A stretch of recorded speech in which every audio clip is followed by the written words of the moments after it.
హరే కృష్ణ శ్రీకాంత్ హరే గారు. కృష్ణ ప్రభుజీ, దండవత్ ప్రణామ్స్. దండవత్ ప్రణామ్స్ మాతాజీ. బాగున్నారు మాతాజీ? బాగున్నాం Prabhuji. Hare Krishna Mataji. Nice, very nice. మీరు పెట్టింది పోస్ట్ బాగుంది ప్రభుజీ. ఎవరో ఫార్వర్డ్ చేశారు. కృష్ణుడిది. అసలు ఎంత అంటే చక్కగా అసలు శ్రీకృష్ణుడు రామావతారంలో కూడా అంతేగా ప్రభుజీ. ఆ, మానవ జన్మ ఎత్తినా కూడా అంటే భగవంతుడి అని కాకుండా మామూలు మనిషిలాగే జీవించారు ఇద్దరు అని, రామావతారం కృష్ణావతారం రెండు అని అవును ఉంటుందిగా Mataji. Prabhuji. They set an example. అందుకే మనం అది ఉమ్, మహామంత్రం అని కూడా జపిస్తాం, హరే కృష్ణ మహామంత్రంలో. అవును ప్రభుజీ.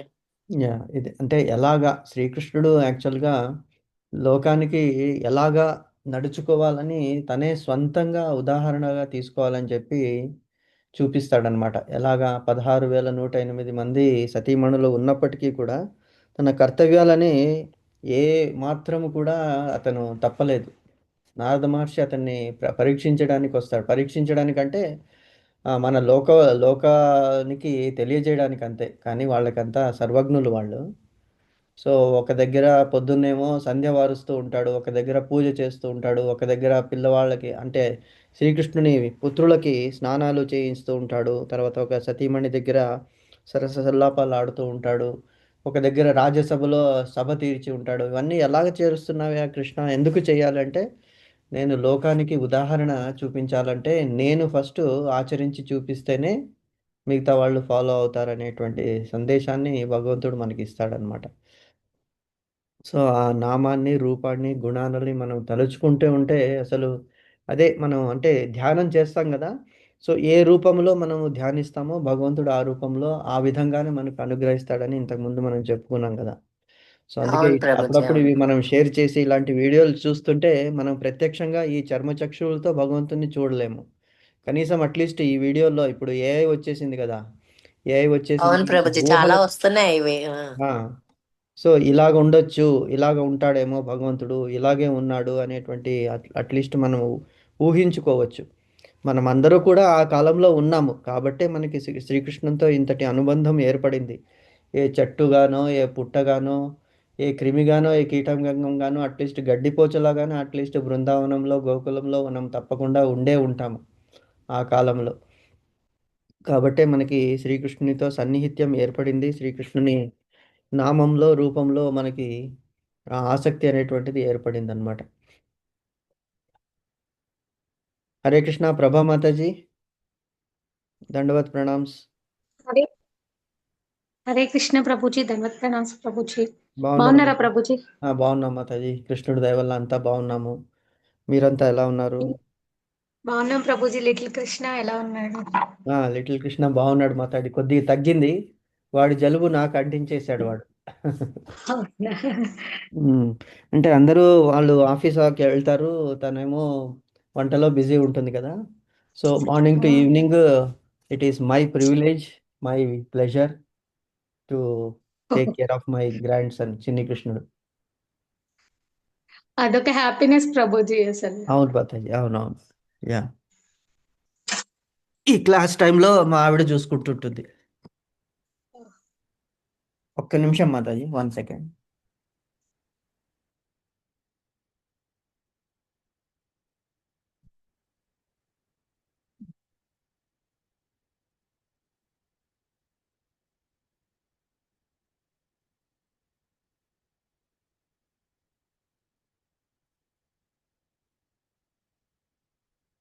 అను మాతాజీ ఎలా ఉన్నారు? వెళ్ళొచ్చారా అను మాతాజీ? హనుమాతాజీ కాకినాడలో ఉంటారు ప్రభుజీ. కాల్ ఓ, చేశాను, ఆహా. అసలు లేవట్లేదండి. ఫుడ్ కూడా 3 డేస్ అయిందంట పాపం. అబ్బో, ఏమంటారు డాక్టర్స్? అసలు డాక్టర్ మెడిసిన్స్ ఇచ్చారు ప్రభుజీ, ఆ మెడిసిన్స్ తనకు పడట్లేదు పాపం. ఓహో, వామిటింగ్స్ అయిపోయి అసలు లేవలే. వాళ్ళైతే ఫోన్ కూడా పిక్ చేయలేదు అసలు. పాపం. పాపం చాలా నీరసం. చిన్న పాప ఒకళ్ళు ఇంట్లో ఉన్నారు, పిల్లలు స్కూల్ మానేసి పాపం తనని చూసుకోవడానికి. చిన్న పాప ఓకే. ఉంది, తను మాట్లాడింది అనమాట. ఆహా. ఓన్లీ లెమన్ వాటర్ ఒక్కటి తాగారంట మార్నింగ్ నుంచి, అంతే. అయ్యో, let us pray to Krishna Mataji, తొందరగా ఆవిడ కోలుకోవాలని చెప్పేసి మనం అందరూ ప్రే చేద్దాం మళ్ళీ. Okay Prabhuji, thank you Prabhuji. Okay Mataji. So మనం మంగళాచరణ ప్రేయర్ స్టార్ట్ చేద్దాం మాతాజీ. ఓకే ప్రభు. హరే కృష్ణ. హరే కృష్ణ. వేణుశ్రీ మాతాజీ దండవత్ ప్రణామ్స్. బాగున్నారు మాతాజీ?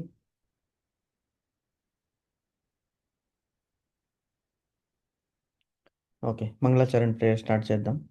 ఓం అజ్ఞానం తిమిరాంధస్య జ్ఞానాంజనశలాకయా చక్షురున్మిళితం येन తస్మై శ్రీ గురవే నమః. శ్రీ చైతన్య మనోభీష్టం స్థాపితం येन భూతలే స్వయం రూప కదా మह्यं దదాతి స్వపదాంతికం. వందేహం శ్రీగురో శ్రీయుతపదకమలం శ్రీగురూన్ వైష్ణవాంచ చ. శ్రీరూపం సాగ్రజాతం సహగణ రఘునాథాన్వితం తం సజీవం సాద్వైతం సావధూతం పరిజనసహితం కృష్ణ చైతన్య దేవం శ్రీ రాధాకృష్ణ పాదాన సహగణ లలిత శ్రీ విశాఖాన్వితాంశ. नमो ओम विष्णुपादाय कृष्णप्रेष्ठाय भूतले श्रीमते भक्तिवेदांत स्वामिनीति नामिने. नमस्ते सरस्वती देवी गौरवाणी प्रचारिणी निर्विशेषा शून्यवादी पाश्चात्य देशतारिणे वाञ्छाकल्पतरुभ्यश्च कृपा सिन्धुभ्य एव च पतितानां पावनेभ्यो वैष्णवेभ्यो नमो नमः. नमो महावदान्याय कृष्णप्रेमप्रदायते कृष्णाय कृष्णचैतन्य नाम्ने गौरत्विषे नमः. हे कृष्णा करुणा सिन्धो दीनबन्धो जगत्पते गोपेश गोपिकान्त राधाकान्त नमोस्तुते. तप्त कांचन गौरांगी राधे वृंदावनेश्वरी वृषभानुसुते देवी प्रणमामि हरिप्रिये. नीलांचल निवासाय नित्याय परमात्मने बलभद्र सुभद्राय जगन्नाथाय ते नमः. जय श्री कृष्ण चैतन्य प्रभु नित्यानंद श्री अद्वैत गदाधर श्रीवासादि गौर भक्त वृंद. हरे कृष्ण कृष्ण कृष्ण हरे हरे हरे राम राम राम हरे हरे. हरे कृष्ण कृष्ण कृष्ण हरे राम राम हरे हरे. हरे कृष्ण कृष्ण कृष्ण हरे राम राम हरे हरे. एकं शास्त्रं देवकी पुत्र गीतम् एको देवो देवकी पुत्र एव च. एको मन्त्रस्य तस्य नामानि यानि कर्मस्येकं तस्य देवस्य सेवा. हरे कृष्ण कृष्ण कृष्ण हरे राम राम हरे हरे. हरे कृष्ण माताजी. हरे कृष्ण प्रभु जी. हरे कृष्ण. హరే కృష్ణ. हरे कृष्ण प्रशांति माताजी दंडवत प्रणाम्स. బాగున్నారు మాతాజీ? బాగున్నాను ప్రభు. హరి హరి బాబు. మాతాజీ మనం 4th చాప్టర్ భగవద్గీతలో 13వ శ్లోకానికి వచ్చాము. నిన్న 13వ శ్లోకం చదువుతున్నాము. చాతుర్వర్ణ్యం మయా సృష్టం గుణకర్మ విభాగశః తస్య కర్తారమపి మాం విద్య కర్తారమవ్యయం. అంటే భగవంతుడు ఏం చెప్తున్నాడు? 4 వర్ణాలు, చాతుర్వర్ణ్యం, వర్ణాశ్రమ ధర్మాల గురించి మనం ఇంతకుముందు డిస్కస్ చేశాము. చాతుర్వర్ణ్యం 4 వర్ణాలు ఉన్నాయా? 4 వర్ణాలు ఉన్నాయి అర్జున. బ్రాహ్మణ, క్షత్రియ, వైశ్య, శూద్రులు అనేటువంటిది నేనే వాళ్ళ వాళ్ళ గుణాలకి తర్వాత కర్మలకి అనుగుణంగా ఈ విభాగాలను చేశాను. అంటే ఇది ఎవరు సృష్టించింది కాదు, భగవంతుడే అపౌరుషేయంగా భగవంతుడే గుణాలని కర్మలని అనుసరించి ఈ 4 జాతులు, 4 categories. We should not say జాతి, వి షుడ్ సే కేటగిరీస్. అంటే జాతి అంటే మళ్ళీ పెద్ద డిస్కషన్ వచ్చేస్తుంది, దానివల్ల చాలా ప్రాబ్లమ్స్ క్రియేట్ అవుతాయి. ఎందుకంటే మనకి మిడిమిడి జ్ఞానంతో అర్థం చేసుకోకుండా నిందకి గురి అవుతున్నాం మనము. సో వి షుడ్ సే 4 వర్ణాలు అంటే 4 categories. 4 categories of people are created. How? వాళ్ళ వాళ్ళ గుణాలు వాళ్ళ వాళ్ళ కర్మలకి అనుగుణంగా నేను సృష్టించాను. కానీ నేను సృష్టించినప్పటికీ నేను దానికి కర్తృను అని అనుకోకు. అకర్తారం, చేయని వానిగా, అవ్యయం, మార్పు లేని వానిగా నన్ను తెలుసుకో అంటున్నాడు.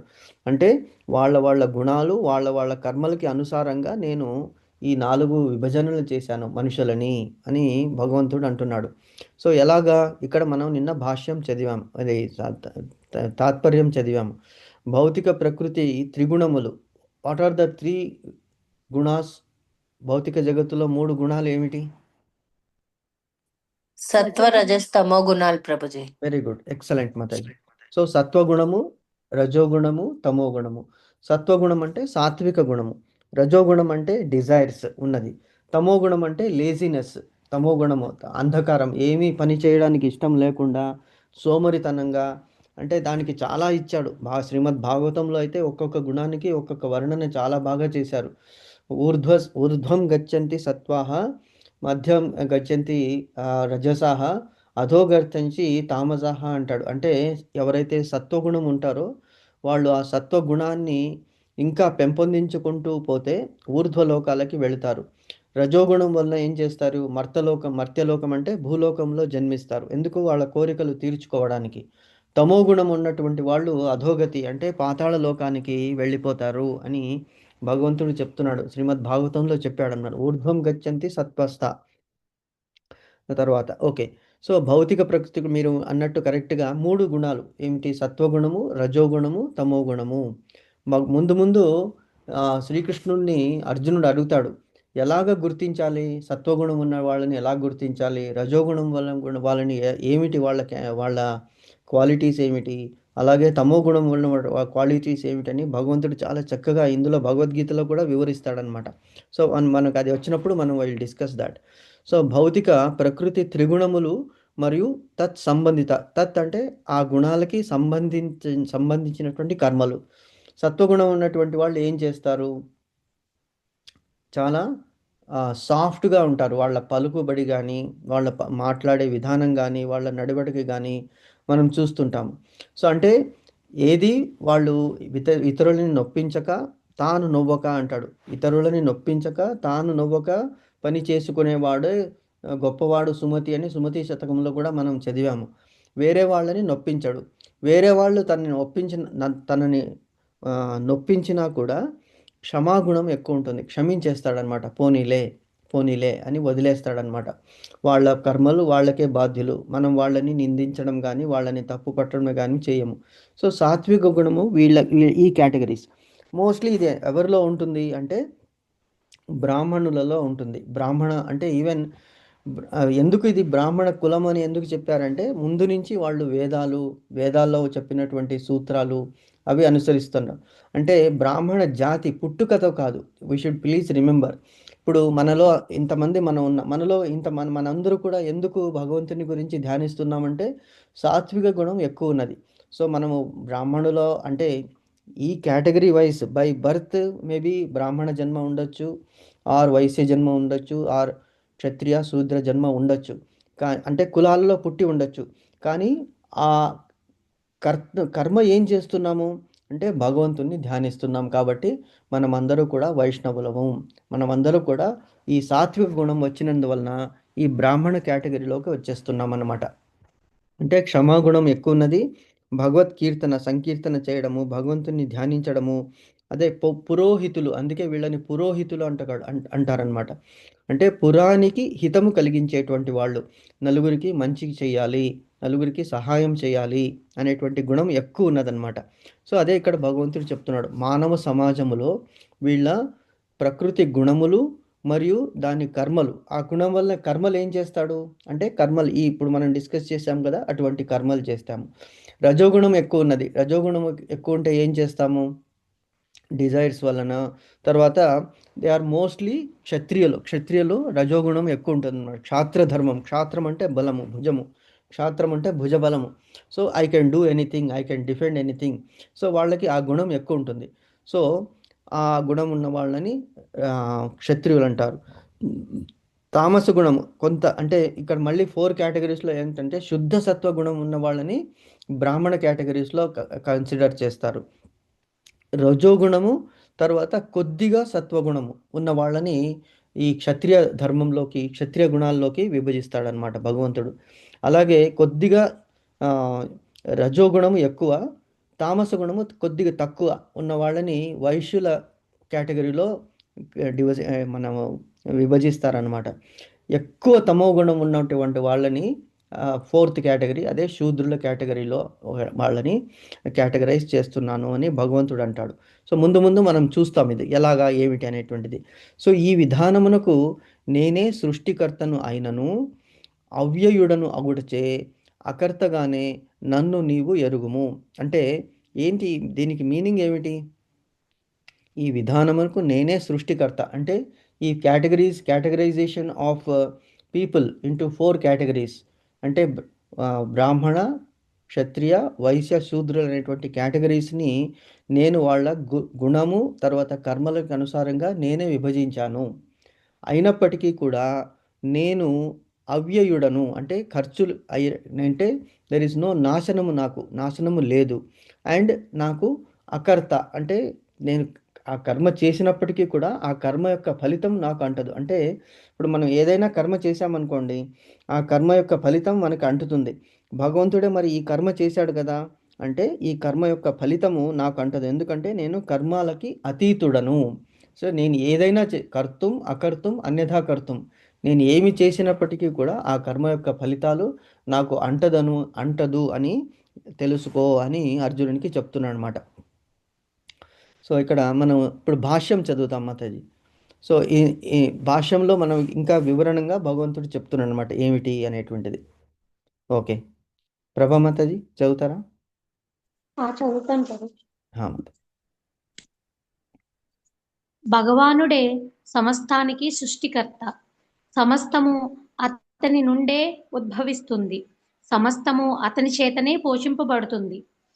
విలయము తర్వాత సమస్తము అతని ఎందే విశ్రమిస్తుంది. అందుకే 4 వర్ణాలతో కూడిన సాంఘిక వ్యవస్థకు అతడే సృష్టికర్త. అది సత్వగుణంలో నిలిచిన కారణంగా బ్రాహ్మణులని పిలువబడే బుద్ధివంతులైన జనులతో ఆరంభమవుతుంది. తరువాతది పాలనా వర్ణము. రజోగుణంలో నెలకొన్న కారణంగా వారు క్షత్రియులని పిలువబడతారు.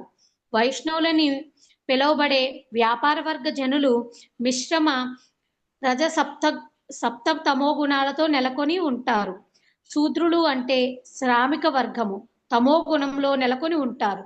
మానవ సంఘములోని 4 వర్ణాలను సృష్టించినప్పటికీ శ్రీకృష్ణ భగవానుడు ఈ వర్ణాలలో దేనికి చెందినవాడు కాడు. ఎందుకంటే అతడు బద్ధజీవులలో ఒకడు కాదు. బద్ధజీవులలో ఒక వర్గమే మానవ సంఘముగా తయారవుతుంది. మానవ సమాజము ఇతర జంతు సమాజము వంటి ఏదైనా మానవులను జంతు స్థాయి నుండి ఉద్ధరించడానికే పైన తెలిపినట్టి వర్ణాలు సక్రమమైన కృష్ణ భక్తి భావన వృద్ధి కొరకు భగవానునిచే సృష్టించబడ్డాయి. కర్మ పట్ల ఒకానొక వ్యక్తి స్వభావము అతడు పొందిన త్రిగుణాలను బట్టి నిర్ణయించబడుతుంది. విభిన్న ప్రకృతి గుణాలను బట్టి ఉండే అటువంటి జీవన లక్షణాలు ఈ గ్రంథంలోని 18వ అధ్యాయంలో వివరింపబడ్డాయి. అయినా కృష్ణ భక్తి భావనలో ఉన్న వ్యక్తి బ్రాహ్మణుల కన్నను ఉన్నతుడై ఉంటాడు. బ్రాహ్మణులు తమ గుణరీత్యా బ్రహ్మమును అంటే పరతత్వమును ఎరుగవలసి ఉన్నప్పటికీ వారిలో చాలా మంది కేవలము శ్రీకృష్ణ భగవానునే నిరాకార బ్రహ్మజ్యోతినే ఆశ్రయిస్తారు. కానీ బ్రాహ్మణుని పరిమిత జ్ఞానాన్ని అతిశయించి దేవదేవుడైన శ్రీకృష్ణుని జ్ఞానం వరకు అరుదొంజిన వాడు కృష్ణ భక్తి భావనాయుతుడు అంటే వైష్ణవుడు అవుతాడు. కృష్ణ భక్తి భావన శ్రీకృష్ణుని వివిధ స్వాంసల అంటే రాముడు, నృసింహుడు, వారాహుడు మున్నగు రూపాల జ్ఞానాన్ని కూడి ఉంటుంది. మానవ సంఘంలోని 4 వర్ణాల విధానానికి శ్రీకృష్ణుడు అతీతుడైనట్లే కృష్ణ భక్తి భావనలో ఉన్న వ్యక్తి కూడా మానవ సంఘములోని అన్ని విభాగాలకు అంటే సంఘ దేశ జాతి విభాగాలకు అతీతుడై ఉంటాడు. Hare Krishna Prabhuji. Hare Krishna Mataji. Nice, thank you Mataji. So discussion point ఏమిటయ్యా ఇక్కడ అంటే, మరి బ్రాహ్మణులు అంటే వీళ్ళు వేదాలు పఠిస్తున్నారు, యోగాదులు నిర్వహిస్తున్నారు, పురానికి హితం కలిగిస్తున్నారు. మరి వీళ్ళు శ్రేష్ఠులా అంటే వాళ్ళ కర్మలని అనుసారంగా వాళ్ళ శ్రేష్టత అనేటువంటిది నిర్వహింపబడుతుంది. ఫర్ ఎగ్జాంపుల్ ఈవెన్ మనం చూస్తున్నాము, బ్రాహ్మణ కులంలో పుట్టినప్పటికీ కూడా వాళ్ళు కొంతమంది ఏం చేస్తున్నారు, మద్య మాంసాలకి అలవాటు పడుతున్నారు. తర్వాత ఎక్కడ పడితే అక్కడ తింటున్నారు, ఎలా పడితే అలా మాట్లాడుతున్నారు. సాత్విక స్వభావం అనేటువంటిది మనకి కనిపించదు. మనం ఎన్నోసార్లు ఈవెన్ టెంపుల్స్లో వెళ్ళినప్పుడు కూడా మనం చూస్తుంటాము. ఫర్ ఎగ్జాంపుల్ అంటే ఒకళ్ళని తప్పు పట్టడం అని కాదు, బట్ బికాస్ డిస్కషన్ వచ్చింది కాబట్టి మనం ఇక్కడ దాని గురించి డిస్కస్ చేయాలి. మన తప్పులుంటే భగవంతుడు మనల్ని క్షమించాలి. ఎందుకంటే ఈ డిస్కషన్ పాయింట్ అర్థం చేసుకోవడానికి మట్టుకే మనం చెప్తున్నాం, అంతేగాని వేరే వాళ్ళని తప్పు పట్టడానికి కాదు. సో ఫర్ ఎగ్జాంపుల్ మేము రీసెంట్గా పూరి జగన్నాథ్ టెంపుల్కి వెళ్ళాము. అక్కడ నార్మల్గా ఏమిటంటే పండాస్ అని ఉంటారు పూరిలో. అంటే వాళ్ళు నార్మల్గా పండాస్ అంటే వాళ్ళు మట్టుకే గర్భగుడిలో ప్రవేశించగలరనమాట పండాస్. మిగతా వాళ్ళని లోపలికి అంటే అందరినీ అనుమతిస్తారు, పూజ అది చేయడానికి మట్టుకు వాళ్ళకే అర్హులు అనమాట. తర్వాత ప్రసాదం అది తీసుకురావడానికి, నైవేద్యం పెట్టడానికి అన్నీ కూడా వాళ్ళే చేయాలి ఆ పండాస్. సో మేము ఆ దర్శనం చేసుకుని వస్తున్నాము. వస్తున్నప్పుడు బయటికి అక్కడ తీర్థం అది బయట ఇస్తారనమాట. తీర్థం అది బయటకి ఇచ్చి షఠగోపం అనేది పెడతారు. సో అక్కడ అడిగారు అందరూ, మాతో పాటు ఒక 95 మంది వెళ్ళాము మొన్న బద్రీనాథ్ టూర్కి వెళ్ళినప్పుడు. అలాగా అక్కడ వెళ్ళాము. వెళ్ళి తీర్థం నార్మల్గా ఏమిటి తీర్థం ఇవ్వాలి. తీర్థం అది అతని డ్యూటీ. అతని అతని అక్కడ temple has appointed him to give తీర్థం ప్రసాదం అందరికీ. So and he gets salary for that. Apart from that ఎవరైతే భక్తులు తనకి తోచినంత అతని పళ్ళెంలో వేస్తారు నార్మల్గా.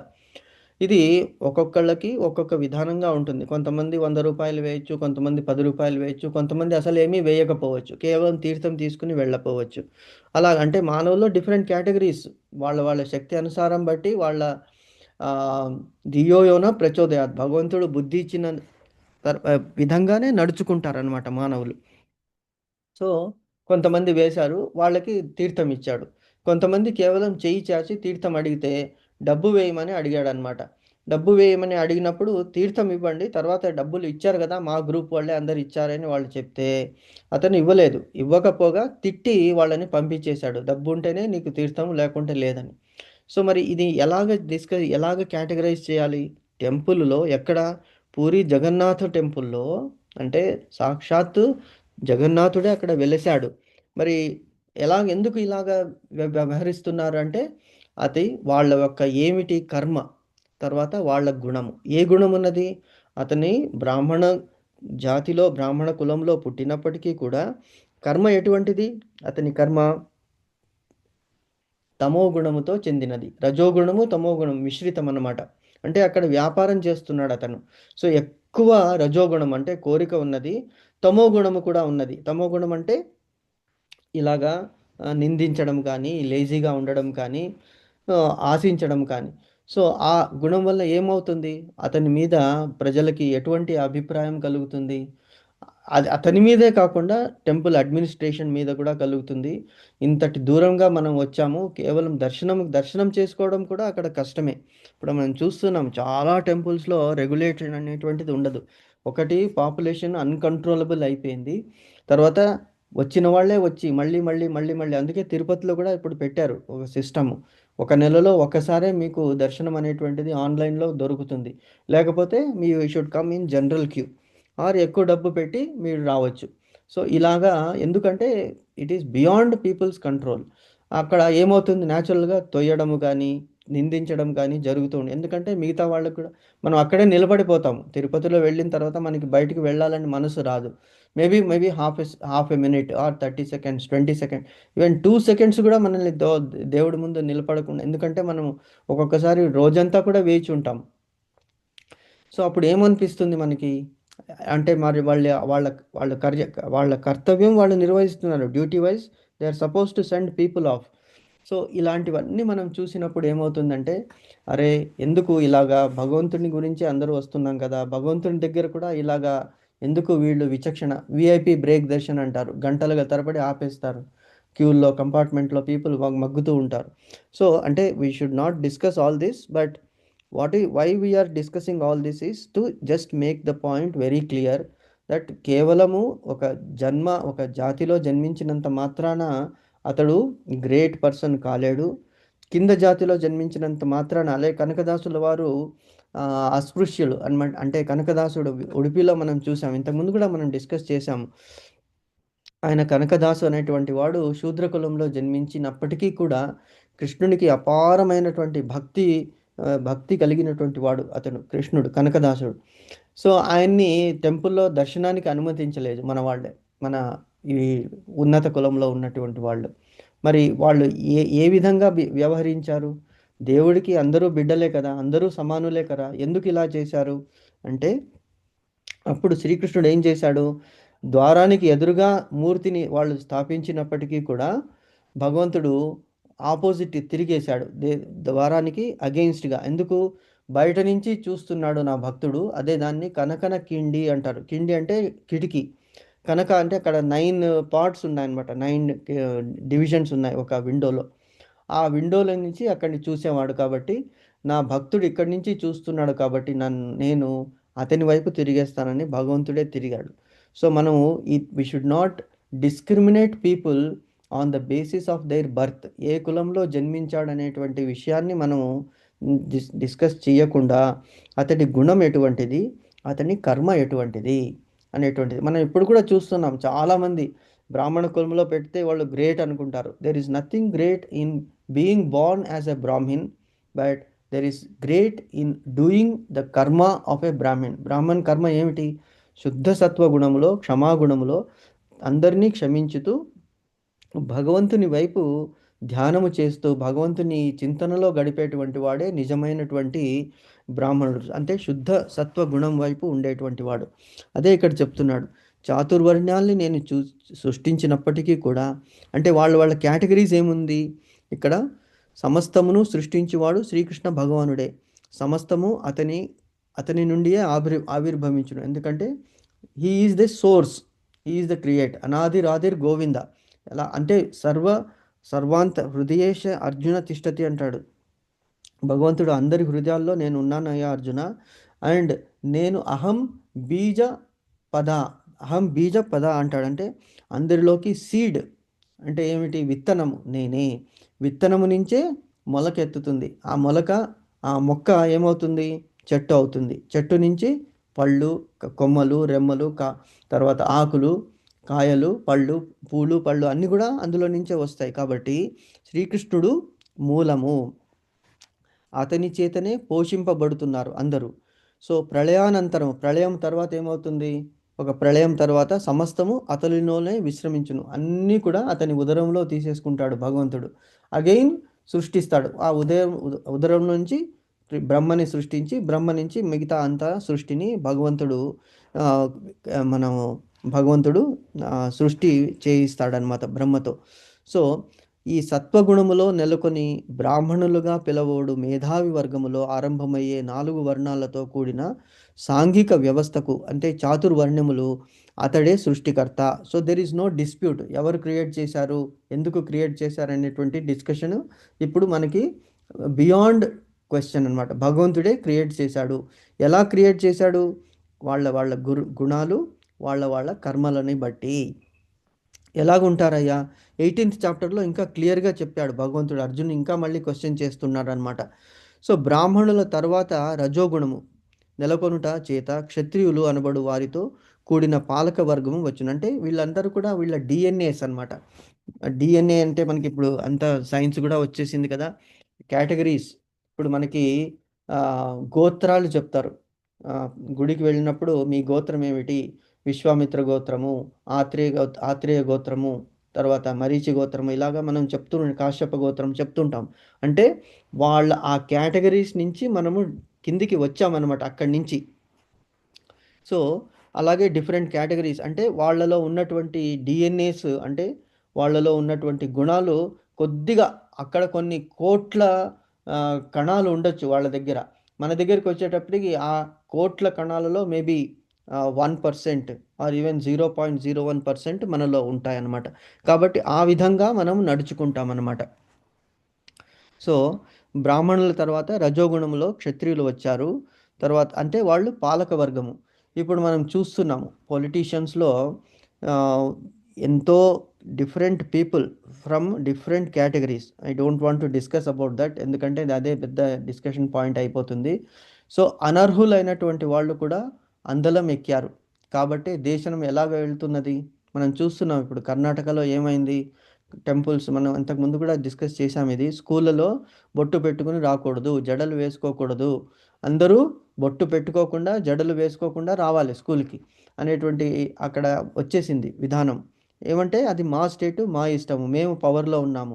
సో లౌడ్ స్పీకర్లు పెట్టుకోవడము, అంటే మిగతా వాళ్ళు భగవంతుడి గుడిలో ఈవెన్ ఏమిటి అది సుప్రభాతం పెట్టినప్పటికీ కూడా వచ్చి దాన్ని ఆపేస్తున్నారు అక్కడ. అంటే కలి విపరీతంగా అక్కడ ప్రభావం చూపించింది. ఎందుకు? అక్కడ ప్రజలలో భగవంతుడి మీద ధ్యానము, భగవంతుడి మీద భక్తి తగ్గిపోయింది. ఎందుకు? They are most of the people there are materialistic. కాబట్టి న్యాచురల్గా కలి యొక్క ప్రభావం ఎక్కువ ఉంటుంది. కలి యొక్క ప్రభావం ఎప్పుడు తక్కువ ఉంటుంది? ఎప్పుడు భగవంతునిలో చింతన చేస్తూ ఉండి భగవంతుని మనం శరణు వేడతామో అప్పుడు ఈ కలి అనేటువంటి ప్రభావం ఉండదు. ఓకే. మనకి మోస్ట్ ఆఫ్ ద పబ్స్ చూడండి, బెంగళూరు కల్చర్ ఎంత ఎంత పాడైపోయింది అంటే అసలు బెంగళూరులో పెంపడానికే భయపడుతున్నాము. బెంగళూరు కంటే వరస్ట్ ఏమిటంటే మ్యాంగ్లూర్. అక్కడ ఇంకా విచ్చలవిడిగా ఎస్పెషలీ ఈ స్టూడెంట్స్ బిహేవ్ అవుతున్నారు. Okay, we should let us not discuss about that. So ఇక్కడ ఏమిటి, పాలక గుణం ఎటువంటి వాళ్ళు, వారు ఆ, రజోగుణం ఎక్కువ ఉంటుంది వాళ్ళలో. తర్వాత రజోగుణము మరియు రజస్ తమ అంటే అక్కడ సంధి ఏర్పడింది. రజోగుణము ప్లస్ తమో గుణము మిశ్రమము ఎక్కువ ఉంటుంది. రజోగుణము తక్కువ, తమో గుణము కొద్దిగా ఎక్కువ ఉండేవాళ్ళు వైశ్య కేటగిరీ అంటే వ్యాపారస్తుల్లోకి వస్తారనమాట. వ్యాపారస్తులు. నాలుగవ వర్గం ఎవరు అంటే వాడు తమో గుణములో నెలకొని శూద్రులుగా పిలువబడు శ్రామిక వర్గము. వీళ్ళు 4th కేటగిరీ. ఇప్పుడు మనం అందరూ జాబ్ చేస్తున్నాం కాబట్టి అంటే మనం ఏం చేయాలి? బ్రాహ్మణ కులంలో పుట్టితే మనం ఆ బ్రాహ్మణులు వాళ్ళకి ఏం చేయాలి? వేదాలు తర్వాత శాస్త్రాలు పఠించి కాలం గడుపుకోవాలి. వాళ్ళు జాబ్ అనేటువంటిది చేయకూడదు. కానీ కాలం మారిపోయింది. సో ఇప్పుడు అందరూ కూడా జాబ్స్కి వెళ్ళి ఈవెన్ విదేశాలకి వెళ్ళిపోతున్నారు. మరి అందరూ కూడా వీళ్ళు శూద్ర కేటగిరీలోనే వస్తారు. ఎందుకంటే జాబ్లో మీరు మార్నింగ్ 9 o'clock బయలుదేరితే ఇంటికి వచ్చేటప్పటికి మళ్ళీ 9 or 10 అవుతుంది. అది ఏమవుతుంది? అప్పుడు భగవంతుని మీద చింతన చేయడానికి అసలు టైమే ఉండదు. ఈవెన్ ఇంటికి వచ్చినా కూడా మీటింగ్స్, ఆ మీటింగ్స్ తర్వాత ఏదో తింటాము, ఎప్పుడో పడుకుంటాము. ఏది తినడం కూడా ఎలాగా? ఎప్పుడో వండుకున్నది ఫ్రిడ్జ్లో పెట్టుకుంటాం, తింటాం. దానివల్ల ఏమవుతుంది? తమో గుణం అంటే అది ఆల్మోస్ట్ పాచిపోయిన దానిలాగే లెక్క. ఫ్రిడ్జ్ని మనం ఏమంటామంటే అది అన్ని bacterias will form there. So దానివల్ల మనకి ఆహారంలో కూడా ఏమవుతుందంటే యథా అన్న తథా మన్ అన్నాడు. మన అన్నం ఎలాగుంటుంది? ఫ్రెష్గా. శాస్త్రాల్లో ఏం చెప్పారంటే వండినటువంటి అన్నము ఏదైనా పదార్థము 3 hours మనం కంప్లీట్గా తినేసేయాలి. అది 3 hours దాటిందనుకోండి, మీరు ఫ్రిడ్జ్లో పెట్టుకోండి, ఎక్కడైనా పెట్టుకోండి, ఇట్ ఈజ్ ఈక్వల్ టు పాచిపోయినటువంటి వస్తువు అన్నమాట. కాబట్టి దాన్ని తింటున్నప్పుడు ఏమవుతుంది? ఆ తమో గుణము మనలోకి వచ్చేస్తుంది అనమాట. తమో గుణం అంటే ఎందుకు? ఇప్పుడు లేజినెస్, మనకి ఏ పని చేయాలన్నా ఉత్సాహం ఉండదు. ఎందుకు? Because we are eating that type of food. So ఈ తమో గుణులు దీనికి చాలా అందుకే ఇప్పుడు ఈ బర్గర్స్, పిజ్జాస్, ఈవెన్ మనం హోటల్స్లో వెళ్తుంటాము. హోటల్స్లో వెళ్ళినప్పటికి కూడా, ఈవెన్ 5 star హోటల్స్లో వెళ్ళినప్పటికి కూడా మనకి సర్వ్ చేసేటువంటి అక్కడ ఫ్రిడ్జ్లో పెట్టేసి ఉంటారు. ఆ చట్నీ ఎప్పుడో వారం రోజులదో 10 రోజులదో అందులోనే ఉంటుంది. తీసి మన ప్లేట్లో వేసినప్పటికీ మీరు టచ్ చేసి చూస్తే ఎంత చల్లగా ఉంటుంది, ఆల్మోస్ట్ ఐస్ లాగా ఉంటుంది. మనం ఏం మాట్లాడకుండా తిని వచ్చేస్తాం. ఎందుకు? అక్కడ మన స్టేటస్, వేరేవాడు ఏమనుకుంటాడో. సో అది తిన్నప్పుడు ఏమవుతుంది? ఆ ఆహారం యొక్క ప్రభావం మనలో పడుతుంది, ఆరోగ్యం కూడా పాడవుతుంది. సో కాబట్టి మళ్ళీ కోలుకోవాలంటే it will take lot of time to recover. మరి ఈ మధ్యలో ఏమవుతుంది? భగవంతుడు ఎక్కడున్నాడు? ఈ మధ్యలో మనలో థాట్లో లేనే లేదు. కష్టం వచ్చినప్పుడు భగవంతుని తలుస్తాం, కానీ మనం సక్రమంగా నిర్వహిస్తున్నామా మన జీవన క్రమము అనేటువంటిది మనము ఆలోచించాలి. సో కాబట్టి ఏదైనా కూడా మనం వండుకున్నది ఫ్రెష్గా ఆ పూటనే తినేసేయాలి. సో అప్పుడు మనకి ఆ ఆహారము కానీ ఆరోగ్యము కానీ బాగా ఉంటుంది. ఓకే. సో తమో గుణులు ఇలాగా శ్రామిక వర్గంలో ఉంటారు. ఎందుకు డిస్కస్ చేస్తున్నామంటే జస్ట్ టు అండర్స్టాండ్ ఎలాగా మన లైఫ్ స్టైల్స్ చేంజ్ అయిపోయింది అనేటువంటిది. సో శ్రీకృష్ణ భగవానుడే మానవ సంఘంలోని ఈ 4 వర్ణాలను సృష్టించినప్పటికీ శ్రీకృష్ణ భగవానుడు ఈ వర్ణాలలో దేనికి చెందినటువంటి వాడు కాదు. ఎందుకు అంటే అతను గుణాతీతుడు, అన్ని గుణాలని మించినవాడు, అన్ని కర్మలని మించినవాడు. అన్ని కర్మలని ఆ ఫలాను అతనికి అంటవు, ఎందుకంటే అతడే సృష్టికర్త. కాబట్టి ఎలాగైతే CEO ఉన్నాడు అనుకోండి ఒక కంపెనీకి, ఆ CEO అందరినీ అపాయింట్ చేస్తాడు, అందరికీ ఈ రూల్స్ రెగ్యులేషన్స్ చెప్తాడు. కానీ whether all those rules are applicable to him, నువ్వు పొద్దున్న 8:30కే వచ్చేయాలి, ఈవినింగ్ 5:30-6 వరకు పని చేయాలి, lunch break half an hour, అవన్నీ చెప్తాడు. లీవులు ఇన్నే తీసుకోవాలి, దీనికంటే తీసుకుంటే నీకు వేజ్ కట్ ఉంటుంది. మరి అవన్నీ సీఈఓకి అప్లై అవుతుందా అంటే no, because he owns that company. He can do anything, he can do or he need not do anything. చేసేవాళ్ళు చాలామంది ఉన్నారు. సేమ్ థింగ్ అంటే just it is a very minute example. We cannot compare a CEO to God, but అర్థం చేసుకోవడానికి మనం just we are discussing that. So యజమాని దేనికి, అతను అన్నిటికీ కూడా అతీతుడు అని ఇక్కడ చెప్తున్నాడు. ఇక్కడ భగవంతుడు బద్ధజీవులలో ఒకడు కాదు. ఎందుకు? బికాస్ మాయ అతన్ని బంధించదు. బద్ధజీవి అంటే ఎవరు? బద్ధ అంటే బౌండ్. ఎవరైతే బంధాలలో బంధింపబడి ఉన్నారు, సంకెళ్ళు, మనం అందరినీ కూడా మాయాదేవి తన సంకెళ్ళలో బంధించి వేసింది. ఎప్పుడైతే మనం భగవంతుని వైపు తిరుగుతామో ఆ సంకెళ్ళు ఒక్కొక్కటిగా విడిపోతాయి అన్నమాట. సో భగవంతుడు బద్ధజీవి కాడు. ఎందుకు? భగవంతుడే మాయాదేవిని సృష్టించాడు కదా. దేవి ఏష గుణమయి మమ మాయ దురత్యయ మామేవ ప్రపద్యంతే మాయాతీతం తరంతితే అన్నాడు. కాబట్టి భగవంతుడికి అధీనురాలు మాయాదేవి. అతడు మాయాదేవి కంటే పైన పరమోన్నతుడు భగవంతుడు. సో బద్ధజీవులలో ఎందుకంటే అతడు బద్ధజీవులలో ఒకడు కాదు. బద్ధజీవులలో ఒక వర్గమే మానవ సంఘంగా రూపొందును. బద్ధజీవులలో ఒక వర్గము అంటే ఎవరు? మనందరూ కేటగిరీస్. బద్ధజీవులు అంటే ఎవరు? All living entities. చీమ నుంచి బ్రహ్మదేవుడు వరకు అందరూ కూడా బద్ధజీవులు అన్నమాట. వాళ్ళలో మానవ సంఘం, మానవులో ఒక కేటగిరీ. అంటే ఇప్పుడు భూమి మీద చరించేటువంటి వాళ్ళందరూ మానవులు ఉన్నారు. భూమి మీద చరించేటువంటి పాములు, తేళ్ళు, అన్నీ ప్రాకులాడే జీవులు ఉన్నాయి. ఆకాశంలో ఎగిరేటువంటి పక్షులు ఉన్నాయి. నీళ్ళలో సంచరించేటువంటి చేపలు, తర్వాత షార్క్స్, మ్యామల్స్ అన్నీ కూడా ఉన్నాయి. అన్నీ కూడా లివింగ్ ఎంటిటీస్. వాడు అన్నిట్లో కూడా మానవుడు ఒక సంఘంగా రూపొందించుకుంటాడు. ఎలాగా? ఒక ఫ్యామిలీ, తర్వాత ఆ ఫ్యామిలీతో పాటు రిలేటివ్స్, తర్వాత ఆ రిలేటివ్స్తో పాటు ఒక స్ట్రీట్, ఆ స్ట్రీట్ ఒక ఊరు, ఒక పల్లె, తర్వాత ఒక డిస్ట్రిక్టు, స్టేటు, నేషను, అలాగా మనం ఒక సంఘంగా తయారవుతాం అన్నమాట. ఈ సంఘంలో కూడా మళ్ళీ ఈ 4 కేటగిరీస్ ఉంటాయి. సో మానవ సమాజము కూడా పశు సమాజము వంటిదైనను మానవులను అట్టి జంతు స్థితి నుండి ఉద్ధరించుటకు, కృష్ణ చైతన్యమును వృద్ధి చేయుటకు పైన పేర్కొనబడిన ఈ 4 వర్ణాలు శ్రీకృష్ణ భగవాను చేత సృష్టించబడెను. సో చాలా కరుణతో భగవంతుడు ఏం చేశాడంటే మనల్ని కొద్దిగా హయ్యర్ కేటగిరీగా సృష్టించాడు. ఎందుకు? భగవంతుడు అన్ని జీవుల్ని సృష్టించినప్పటికీ హ్యాపీ ఫీల్ అవ్వలేదు. ఎందుకంటే వాటన్నిటికీ కూడా జ్ఞానం అనేటువంటిది లేదు. మానవుని సృష్టించిన తర్వాత he felt very happy. At least ఈ మానవులకి విచక్షణ జ్ఞానము, బుద్ధి అనేటువంటిది ఇచ్చాం కాబట్టి ఇప్పుడు ఇతను సర్వేశ్వరుడైన నన్ను గుర్తించి నన్ను స్తుతిస్తే అతనికి ఈ బంధము నుంచి నేను విడిపిస్తాను అనేటువంటి ఉద్దేశంతో మనకి బుద్ధి అనేటువంటిది భగవంతుడు ఇచ్చాడు. కాబట్టి మనం భగవంతుని స్తుతించాలి. సో శ్రీకృష్ణ భగవాను చేత సృష్టింపబడెను శ్రీకృష్ణ చైతన్యమును వృద్ధి చేయుటకు. అంటే శ్రీకృష్ణుని వైపు మనం మగ్గాలి. అంటే కింది నుంచి పై వరకు మానవ జన్మ కలిగేటంటికి ముందు ఏమవుతాడంటే మానవుడు ఒక ఆవులాగా, ఆవు జన్మ అనమాట. ఆవు జన్మ ఈజ్ ది హయ్యెస్ట్ జన్మ ఇన్ జంతువులు. సో ఆవు జన్మ తర్వాత మానవుడిగా పుడతాడు. సో మానవుడిగా పుట్టిన తర్వాత ఈ దేహం నుంచే ఈ ముక్తికి సాధనము ఈ దేహము. మన దేహము ఏమంటారు దాన్ని? ఈ దేహము మనం అంతకుముందు కూడా డిస్కస్ చేసినట్టున్నాము ఈ విషయాన్ని. మానవ దేహం నుంచే ఈవెన్ దేవతలు కూడా మానవుల మీద ఈర్ష్యగా ఉంటారు. ఎందుకంటే వాళ్ళకి కూడా ముక్తి అనేటువంటిది దేవతా జన్మం నుంచి లభించదు.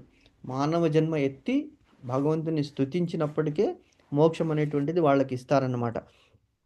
ఓకే. సో ఇది శ్రీకృష్ణ భగవాను చేత సృష్టింపబడెను.